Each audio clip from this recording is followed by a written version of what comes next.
আসসালামু আলাইকুম ওয়া রাহমাতুল্লাহ। সুপ্রিয় শিক্ষার্থীরা, আশা করি সবাই ভালো আছো। আজকের অনলাইন লাইভ ম্যাথ ক্লাসে উপস্থিত সবাইকে স্বাগত জানিয়ে শুরু করছি। আমরা ধারাবাহিকভাবে পরিসংখ্যান করছিলাম, উদাহরণ 11 পর্যন্ত কতদিন শেষ হয়েছে। আজকে উদাহরণ 3 আমরা করার চেষ্টা করব। উদাহরণ 3, সবাই বই বের করো, পৃষ্ঠা নাম্বার 328। প্রত্যেকে বই বের করো, পৃষ্ঠা নাম্বার 328। তো এখানে আমরা প্রথমে দুটো বিষয় জেনে নেব। এক নম্বর বিষয় হচ্ছে চলক কাকে বলা হয়, 2 নাম্বার চলক কয় প্রকার এবং কি কি, তাদের কোনটাকে কি বলে। তো সর্বপ্রথম হচ্ছে চলক কাকে বলে। চলক, দেখো সবাই 328 নম্বর পৃষ্ঠা লেখা আছে যে আমরা জানি সংখ্যাসূচক তথ্যসমূহ পরিসংখ্যানের উপাত্ত। আমরা জানি সংখ্যাসূচক তথ্যসমূহ হচ্ছে পরিসংখ্যানের উপাত্ত। যদি প্রশ্ন করা হয় পরিসংখ্যানের উপাত্ত কেমন হয়, বলো তো রিফাত, পরিসংখ্যানের উপাত্ত কেমন হয়? পারবো না স্যার। এখনই তো বললাম, সংখ্যাসূচক তথ্যসমূহ হচ্ছে পরিসংখ্যানের উপাত্ত। বলো কি হয় সংখ্যাসূচক? সংখ্যাসূচক তথ্যসমূহ পরিসংখ্যানের উপাত্ত। পরিসংখ্যানের উপাত্ত 328 পৃষ্ঠা বের করো, দেখো লেখা আছে চলক কাকে বলা হয়। চলকের পরে লেখা আছে আমরা জানি সংখ্যাসূচক তথ্যসমূহ হচ্ছে পরিসংখ্যানের উপাত্ত। তাহলে পরিসংখ্যানের উপাত্ত হচ্ছে সংখ্যাসূচক তথ্য। এই উপাত্ত নিয়ে তো আমরা কাজ করতেছি। আমরা প্রথম ক্লাসে দেখলাম যে উপাত্তগুলো যদি অবিন্যস্ত থাকে, প্রাথমিক অবস্থায় যেটা সংগ্রহ করা হয় উপাত্ত, সেটা অবিন্যস্ত অবস্থায় থাকে, তাকে বিন্যস্ত করার দুইটা পদ্ধতি আমরা করেছিলাম। এক নাম্বার হচ্ছে মানের ক্রমানুসারে সাজানো, ছোট থেকে বড় বা বড় থেকে ছোট। 2 নাম্বার হচ্ছে সারণীবদ্ধ করা ট্যালির মাধ্যমে। তারপরে সারণীবদ্ধ করা থাক বা না থাক, তাদের ক্ষেত্রে গড় নির্ণয়, মধ্যক নির্ণয়, এগুলো আমরা কিন্তু শিখেছি। সারণীবদ্ধ উপাত্তের গড় নির্ণয়ের পদ্ধতি কয়টা? 2টা। 1 নাম্বার সরাসরি পদ্ধতি, 2 নাম্বার সংক্ষিপ্ত পদ্ধতি, দুইটাই শেখা হয়েছে। আর গত ক্লাসে, বৃহস্পতিবারের ক্লাসে আমরা মধ্যক নির্ণয় করতে হয় কিভাবে, জোড় বেজোড়ের ক্ষেত্রে শিখেছি আমরা যে উপাত্তের সংখ্যা যদি মোট উপাত্তের সংখ্যা জোড় হলে কি হবে, বেজোড় হলে কি হবে। যারা ক্লাস করেছে তারা অবশ্যই এটা পাইছে। উদাহরণ 8, 9, উদাহরণ 9, 10, 11 ছিল। তাহলে চলক বলা হয় কাকে? উপাত্তে ব্যবহৃত সংখ্যা সমূহই চলকের মান। উপাত্তে ব্যবহৃত যে সংখ্যা, এটাই হচ্ছে চলকের মান। যেটা চলক, যেমন আমরা বলি xi, এটা হচ্ছে একটা চলক। এই চলকের মান কোনটা? উপাত্তে ব্যবহৃত সংখ্যাটাই হচ্ছে চলকের মান। ধরো আমরা যদি মনে করি যে একটা ক্লাসের 30 জন ছাত্রের গণিতে প্রাপ্ত নাম্বার আমরা নিব, তো গণিতে প্রাপ্ত নাম্বার নিলে কেমন হবে? কেউ 20 পাইছে, কেউ 25, কেউ 60, এইভাবে একটা সিরিয়াল যাবে। এই যে গণিতে প্রাপ্ত যে নাম্বার, এগুলো কিন্তু উপাত্ত, সংখ্যাসূচক নাম্বার, এগুলো হচ্ছে উপাত্ত। আর গণিতে যেহেতু এগুলো নাম্বার, এটাকে আমরা xi মনে করে সবগুলোকেই ধরবো, সবগুলাই হলো চলক। সবগুলো কি হবে? চলক। তাহলে আমরা যেই বিষয়ে উপাত্ত সংগ্রহ করছি, সেই বিষয়ের যে সংখ্যাসূচক তথ্য, সেটাই হচ্ছে চলক। তো ওই সংখ্যাসূচক যে তথ্যটা, উপাত্তে ব্যবহৃত যে সংখ্যাসূচক চলক সংখ্যা, উপাত্তে ব্যবহৃত যে সংখ্যা সমূহ, এটাই হচ্ছে চলকের মান। গণিতে প্রাপ্ত নাম্বারের ক্ষেত্রে সবাই যে নাম্বারগুলো পেয়েছে, এটাই কিন্তু চলকের মান। একজন পেয়েছে 20 মার্ক, সেটাই হচ্ছে চলকের মান। একজন পেয়েছে 50 মার্ক, সেটাই চলকের কি মান। একজন পেয়েছে 80, এটা কি চলকের মান। বোঝা গেছে? তাহলে গণিতের নাম্বারটাই হচ্ছে চলক। কেন চলক? কারণ এইটা ছাত্র ভেদে চেঞ্জ হয়ে যাচ্ছে। যখন বলতেছি তোমার নাম্বার বলো তখন একরকম, যখন বলছি তোমার নাম্বার বলো তখন কিন্তু আরেক রকম। চলক মানে যার মান পরিবর্তন হয়। তো ছাত্র ভেদে গণিতের নাম্বার চেঞ্জ হয়ে যাচ্ছে, এই জন্য এটা চলক। আর চলকের মান কোনটা? আমি একজন ছাত্রকে জিজ্ঞেস করলাম তুমি কত পেয়েছো, তখন সে যে মানটা বললো, সংখ্যা সূচক একটা মান বললো যে আমি পেয়েছি 20 বা 25, এইটা হচ্ছে চলকের মান। আচ্ছা, বুঝে আসছে? দেখে একজন বলো তো চলক কি আর চলকের মান কি। প্রথমে হচ্ছে উপাত্ত কি, উপাত্ত কি আর চলকের মান কি বলো। কেউ বুঝতে পারছো না? নাফিসা বলো উপাত্ত কি। উপাত্ত কি? কোনো কথা নাই। পরিসংখ্যানে ব্যবহৃত যে সংখ্যাসূচক তথ্য সেটাই হচ্ছে উপাত্ত। সংখ্যাসূচক তথ্য সমূহ হচ্ছে পরিসংখ্যানের উপাত্ত। আমরা যেই বিষয়ের উপরে তথ্যগুলো চাচ্ছি সেই বিষয়টাই তো চলক। যেমন আমি যদি চাই যে গণিতের নাম্বার বলো, গণিতের নাম্বারটাই হচ্ছে চলক। সেই ক্ষেত্রে এক একজন তার নাম্বার বলতেছে, এগুলো হচ্ছে চলকের মান। প্রত্যেকেই তার যে নাম্বার, প্রাপ্ত নাম্বার বলতেছে, এটা কি চলকের মান। তাহলে গণিত বিষয়ে আমি যদি নাম্বার চাই তাহলে চলকটা কি হবে? চলক কি হবে? একজন বুঝতে পারছো না? চলক কি হবে? স্যার আরেকবার বলেন তো। গণিতের বিষয়ে সবার প্রাপ্ত নাম্বার আমি নিব, তাহলে এক্ষেত্রে চলক কি? গণিতের নাম্বারটাই চলক। গণিত বিষয়ে যে নাম্বার নিচ্ছি এটাই চলক। কিন্তু আমি যখন নির্দিষ্ট একটা সাবজেক্ট জিজ্ঞেস করছি তোমার নাম্বার কত, সে তখন বললো যে আমার নাম্বার ধরো 25, তাহলে 25টা কি হবে? চলকের মান। মান। আরেকজনকে জিজ্ঞেস করছে তোমার নাম্বার কত, সে বললো 30 পাইছি আমি, তাহলে এটা কি হবে? চলকের মান। মান। তো চলক হচ্ছে গণিতের নাম্বারটা আমি সংগ্রহ করছি, গণিতের নাম্বারটাই চলক, যেটাকে আমরা xi দিয়ে লিখি। আর এক একটা x1 x2 x3 অর্থাৎ প্রথম ছাত্রের নাম্বার, দ্বিতীয় ছাত্রের নাম্বার, তৃতীয় ছাত্রের নাম্বার, এভাবে প্রত্যেকের নাম্বার আলাদা আলাদা। এইটাই হচ্ছে চলকের মান। আচ্ছা, চলকের মান। এরপরে আসো, চলক কয় প্রকার? আমরা যে চলকের মান সংগ্রহ করতেছি এটা কয় প্রকার? মানের দিক দিয়ে এটা হচ্ছে দুই প্রকার। এই যে এখানে চলক কয় প্রকার? দুই প্রকার, বিচ্ছিন্ন আর একটা হচ্ছে অবিচ্ছিন্ন। চলক কয় প্রকার? দুই প্রকার, বিচ্ছিন্ন চলক আর অবিচ্ছিন্ন চলক। অবিচ্ছিন্ন চলক। বিচ্ছিন্ন চলক কাকে বলা হয়? যেই চলকের মান শুধুমাত্র পূর্ণ সংখ্যা হয় তাকে বলা হয় বিচ্ছিন্ন চলক। যেই চলকের মান শুধুমাত্র কি হয়? পূর্ণ সংখ্যা। পূর্ণ সংখ্যা হয় তাকে বলা হয় বিচ্ছিন্ন চলক।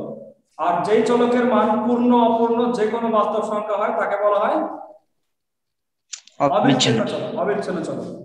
আচ্ছা, মনে করো যেটা বললাম যে গণিতের প্রাপ্ত নাম্বার আমি সবার কাছ থেকে নিব, তো এই নাম্বারটা সবসময় পূর্ণ সংখ্যা আসবে, যেটা নিয়ম অনুসারে পূর্ণ সংখ্যা। কেউ বলবে 25 পেয়েছি, কেউ বলবে 26 পেয়েছি, কিন্তু 24.5 25.5 এগুলো কিন্তু হবে না। নিয়ম অনুসারে নাম্বার হয় পূর্ণ সংখ্যা। তাহলে যেহেতু গণিতে প্রাপ্ত নাম্বার পূর্ণ সংখ্যাতেই শুধুমাত্র হচ্ছে, তাহলে এই চলকটা বিচ্ছিন্ন না অবিচ্ছিন্ন? বিচ্ছিন্ন। বিচ্ছিন্ন। বিচ্ছিন্ন। আচ্ছা, এরপর দ্বিতীয় উদাহরণ হচ্ছে জনসংখ্যা। আমরা যদি বলি যে জনসংখ্যা 5000 এত, একটা এলাকার জনসংখ্যা 5050 মনে হয়, তো 5050 হবে, নাহলে 5051 হবে, কিন্তু 5050.5 হবে না স্যার। জনসংখ্যা এটা বিচ্ছিন্ন না অবিচ্ছিন্ন? বিচ্ছিন্ন স্যার। বিচ্ছিন্ন। সংখ্যা সূচক যে কোনো জিনিসই বিচ্ছিন্ন। একটা ক্লাসে ছাত্র সংখ্যা বিচ্ছিন্ন না অবিচ্ছিন্ন? বিচ্ছিন্ন স্যার। বিচ্ছিন্ন। বিচ্ছিন্ন। সংখ্যা সূচক আমরা যেটা করব সেটা হচ্ছে বিচ্ছিন্ন। পরীক্ষায় মার্ক দেব এটা বিচ্ছিন্ন, যেগুলো পূর্ণ সংখ্যা ছাড়া আসবে না। আচ্ছা, এবার আসো উচ্চতা। আমরা যদি মানুষের উচ্চতা মাপি তো উচ্চতা কি পূর্ণ সংখ্যা হবে নাকি অপূর্ণ সংখ্যা হতে পারে? অপূর্ণ সংখ্যা। হতে না পারে, স্যার, পূর্ণ সংখ্যা হতে পারে। কারণ যে কারো ওজন মনে করো 5 ফিট, কারো 5 ফিট 2 ইঞ্চি, 1 ইঞ্চি, তো যে কোনো হ্যাঁ হ্যাঁ চেঞ্জ স্যার। হতে তো পয়েন্ট আসতেছে তো। তাহলে উচ্চতা এটা কি বিচ্ছিন্ন না অবিচ্ছিন্ন? অবিচ্ছিন্ন। অবিচ্ছিন্ন। তাপমাত্রা, অবিচ্ছিন্ন। ওজন অবিচ্ছিন্ন। অবিচ্ছিন্ন স্যার। তাহলে এগুলো যে কোনো সংখ্যা হতে পারে। আর সংখ্যামূলক যেগুলো সেগুলো কি বিচ্ছিন্ন না অবিচ্ছিন্ন? বিচ্ছিন্ন স্যার। বিচ্ছিন্ন। আচ্ছা, শুধুমাত্র পূর্ণ সংখ্যা যারা হয় তাদেরকে কি বলা হয়, অবিচ্ছিন্ন না বিচ্ছিন্ন বলে? বিচ্ছিন্ন। বিচ্ছিন্ন। বিচ্ছিন্ন বলে। যারা পূর্ণ অপূর্ণ সবই হতে পারে তারা কি কি অবিচ্ছিন্ন। বললেন, বুঝলাম না।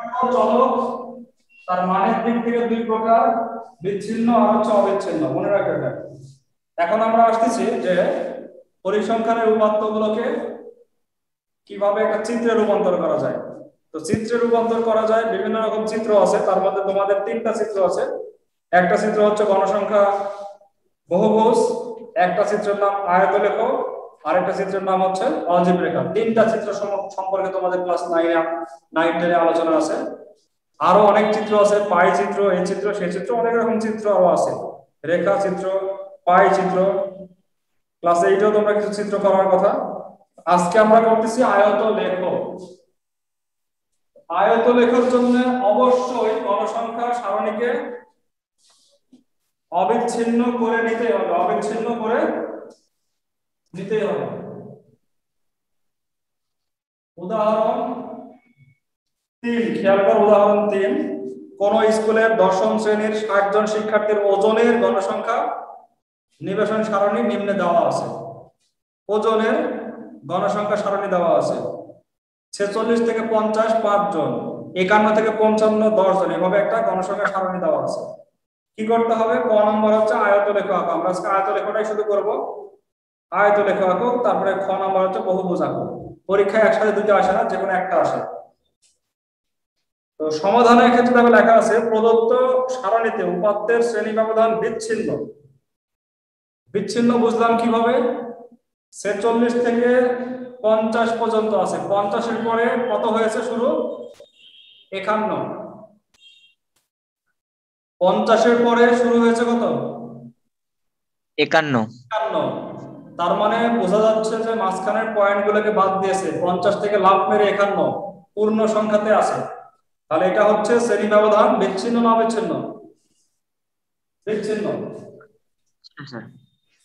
তাহলে আমরা দেখতে পাই যে প্রদত্ত উপাত্তের প্রদত্ত সারণীতে উপাত্তের শ্রেণী ব্যবধান, প্রদত্ত সারণীতে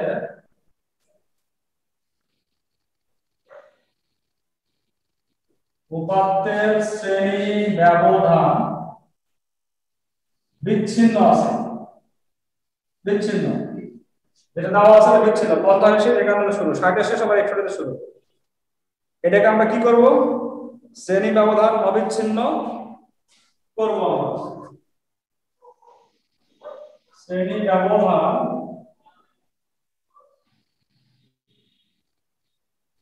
অবিচ্ছিন্ন হলে কি হবে? অবিচ্ছিন্ন হলে সারণী হবে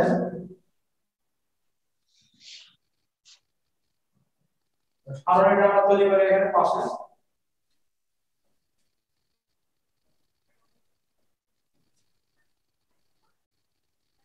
প্রথমে লাগবে কি? প্রথমে হচ্ছে অবিচ্ছিন্ন শ্রেণী ব্যাপ্তি, অবিচ্ছিন্ন না, প্রথমে বিচ্ছিন্ন, যেটা দেওয়া আছে বিচ্ছিন্ন লাগবে, বিচ্ছিন্ন শ্রেণী ব্যাপ্তি। তারপরে কি লাগবে? অবিচ্ছিন্ন শ্রেণী ব্যাপ্তি।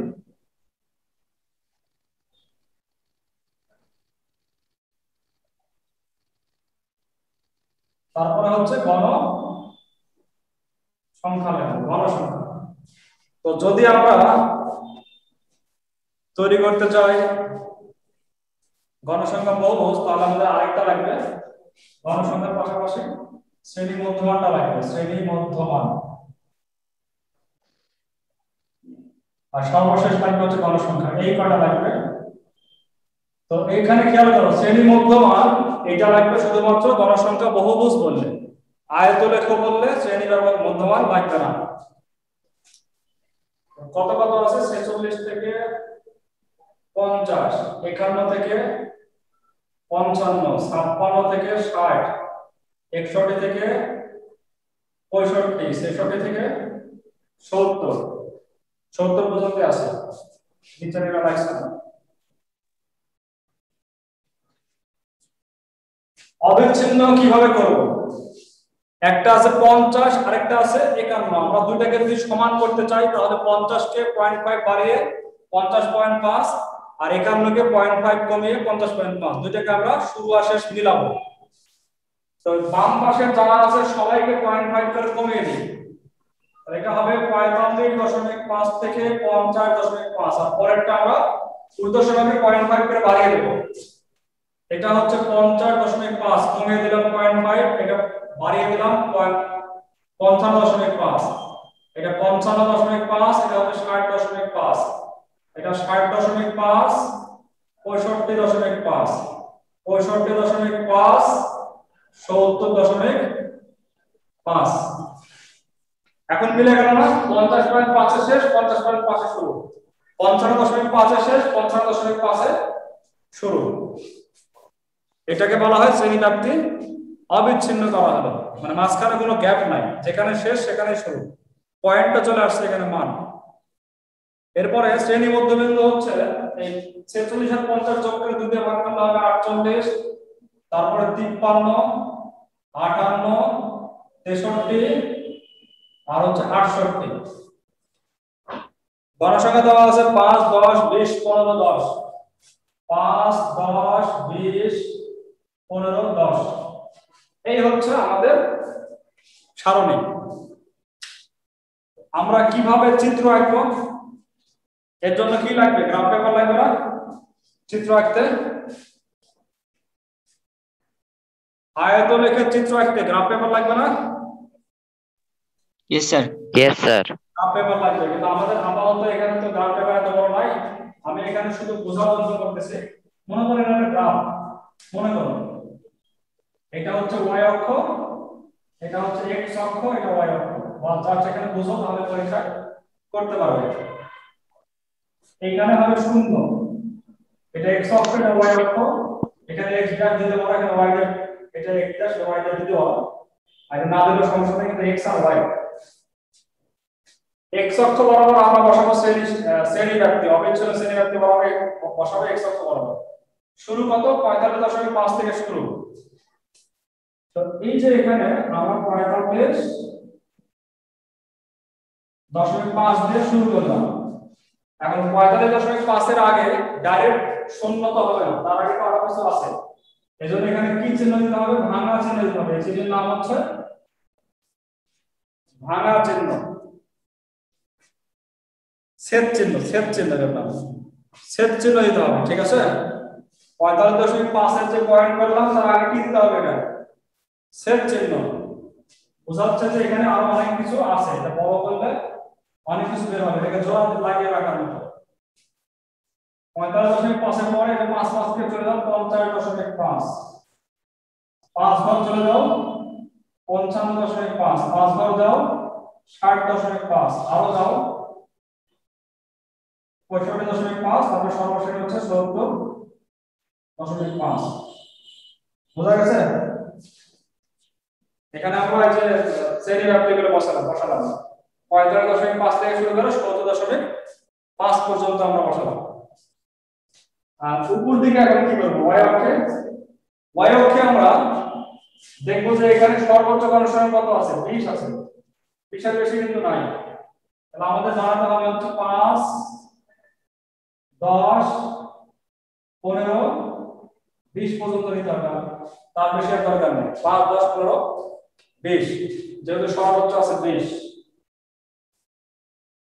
তো গ্রাফ পেপারে ঘর দেখবে যে ঘর কাটা আছে, 5 5 করে কাটা আছে, 5 ঘর পর পর সুন্দর করে কেটে দেবে।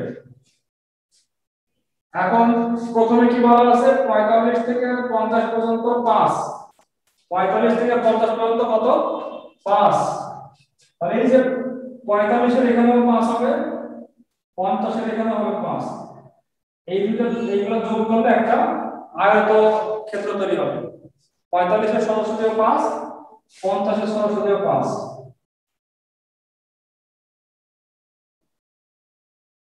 তারপরে 50 থেকে 55 কত 10, এর পরেরটা হবে হচ্ছে 10। এই বিন্দুগুলো গোল করে দিবে, তাহলে 10 চলে আসলো। তারপরে 20, 20 এর জন্য আরো যাবে লম্বা হয় এখানে পৌঁছাবে। তারপরে হচ্ছে 15, 15 এর জন্য যাবে কোথায়, যে এখানে 15, 15 এর পরে 10।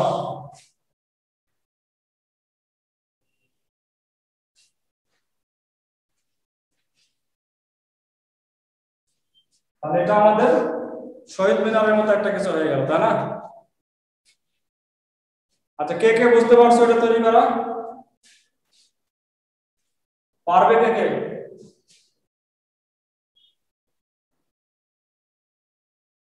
এটা তৈরি করতে কে কে পারবে? স্যার এখন তুমি পারবে রিফাত? চেষ্টা করতে হবে স্যার। চেষ্টা করতে হবে, তাহলে সুন্দর করে একটা গ্রাফ পেপার নিয়ে বসে যাবে তৈরি করতে। আর তোমরা সবাই ইয়েস স্যার, পারবো। পারবে।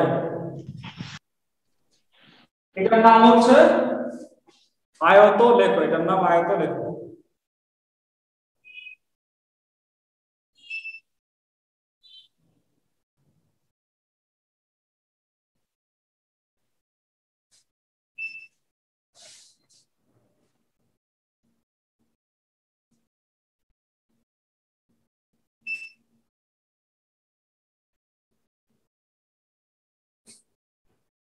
হ্যালো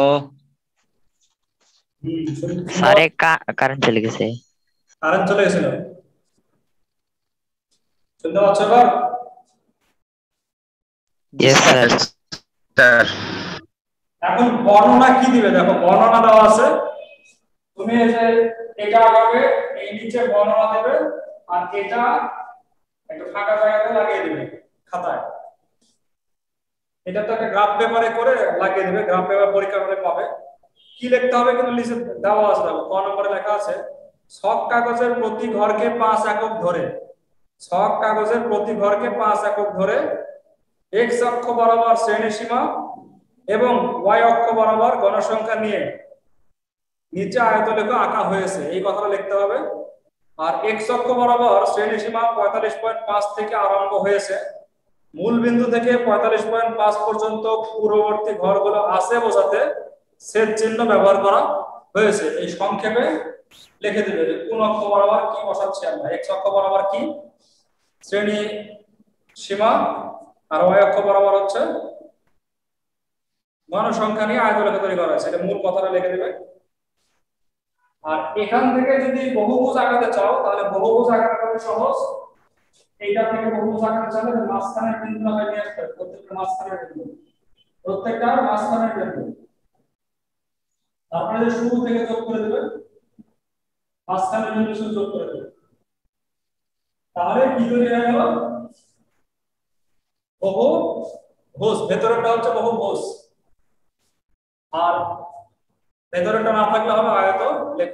এটা আয়ত লেখ এবং বহুভুজ হয়ে গেছে, দুইটারই বর্ণনা দেওয়া আছে। এখন বলো, কারো কোনো বুঝতে সমস্যা থাকলে বলো। আয়তলেখ আঁকতে শ্রেণীব্যাপ্তিকে কি করতে হবে? আয়তলেখ আঁকতে শ্রেণীব্যাপ্তিকে কি করতে হবে? অবশ্যই অবিচ্ছিন্ন সংখ্যা করতে হবে। অবিচ্ছিন্ন করতে হবে। অবিচ্ছিন্ন করার ক্ষেত্রে বাম পাশে 0.5 কমায় দিবে, ডান পাশে 0.5 বাড়িয়ে দিবে। অবিচ্ছিন্ন হলো কিনা বুঝবে কিভাবে? শেষ হয়েছে কত 50.5, শুরু হয়েছে কত 50.5, তাহলে বুঝতে পারবে অবিচ্ছিন্ন হয়েছে। আর যদি শেষ এবং শুরুর মাঝখানে একটা গ্যাপ থাকে 1, তাহলে বুঝবে এটা অবিচ্ছিন্ন হয়নি, বিচ্ছিন্ন হয়ে আছে। ঠিক আছে?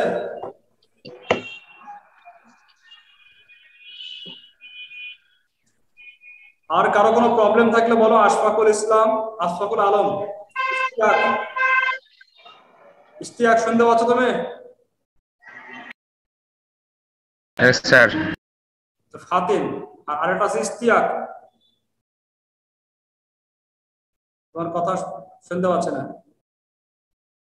তো ঠিক আছে, স্যার একটা কথা ছিল, বলো। আমাদের মানে রেজাল্টটা কবে দিবে, মানে টিউটোরিয়াল পরীক্ষার? এইটা তো আমি বলতে পারছি না, এটার ব্যাপারে এখনো কোনো কথা হয়নি, খাতা দেখা চলছে। ঠিক আছে স্যার। দিয়ে দিবে মনে হয়। পড়াশোনার ব্যাপারে থ্যাংক ইউ। বলো, যে যেটা আমি করাচ্ছি 4 নাম্বার, এটা করতে পারবে সবাই? উদাহরণ 4 নাম্বার, 3 নাম্বার, উদাহরণ 3 নাম্বার দেখে সবাই গ্রাফ পেপার সংগ্রহ করে এটা করবে, ঠিক আছে? এটা তোমাদের কাজ। দুইটা ঠিক গ্রাফ আছে পেপার স্যার। করবে, একটা গ্রাফ পেপারে করবে হচ্ছে আয়তলেখা, একটা করবে বহুভুজ। তোমাদের এটা আমি এই উদাহরণ 3টাই তোমাদের হোমওয়ার্ক দিলাম, এইটা অবশ্যই সবাই প্র্যাকটিস করবে, ঠিক আছে? ঠিক আছে স্যার। তাহলে আজকে এই পর্যন্তই। সামনের দিন আমরা শুধু বহুভুজ আঁকা এবং অজীব আঁকাটা শিখবো, তাহলে পরিসংখ্যানের বিষয়গুলো হয়ে যাবে ইনশাআল্লাহ। তো আজকে এই পর্যন্ত, সবাই ভালো থাকো, সুস্থ থাকো, এই কামনা করে শেষ করছি। আসসালামু আলাইকুম ওয়া রাহমাতুল্লাহি ওয়া বারাকাতুহু। আসসালামু আলাইকুম স্যার।